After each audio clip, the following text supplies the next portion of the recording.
मुल्क में मकामी ज़रूरत पूरी करने के लिए चीनी की वाफिर मिक़दार दस्तियाब है। आम आदमी की ग़िज़ाई तहफ़्फ़ुज़ यकीनी बनाना हमारी अव्वलीन तरजीह है। चीनी की कीमत में मसला ज़ख़ीरा अंदोज़ों और मुनाफाखोरों की वजह से है। वफ़ाकी वज़ीर बराए कौमी ग़िज़ाई तहफ़्फ़ुज़ राना तनवीर हुसैन की चीनी पर अहम गुफ्तगू। कहा, पूरे मुल्क में चीनी 153 रुपये फ़ी किलो दस्तियाब है। हुकूमत इन सूबों के साथ मिलकर इस मसले का जायज़ा ले रही है और यकीन दिलाती है कि चीनी की कीमतों में गैर मामूली इजाफा नहीं होगा। थ्रू आउट पाकिस्तान 153 153 रुपये है वो मिल रही है। 159 एक्स मिल और 164 रिटेल, इसे किसी सूरत हुकूमत पाकिस्तान और प्रोविंसेस नहीं बढ़ने देंगे।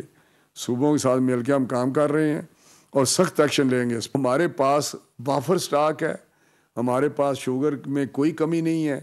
ये एक मैनिपुलेट किया जा रहा है, ये एक जो वेस्टेड इंटरेस्ट हैं, जो मुफाद परस्त लोग हैं, जो इससे फ़ायदा लेना चाहते हैं, वो इस किस्म की उन्होंने कैंपेन चलाई हुई है। माफियाज ये काम करते हैं और अगर खुदा न खास्ता किसी ने ये कोशिश की तो सख्त तरीन एक्शन लिया जाएगा। सब्सक्राइब करें और बेल दबाएं ताकि कोई खबर रह न जाए।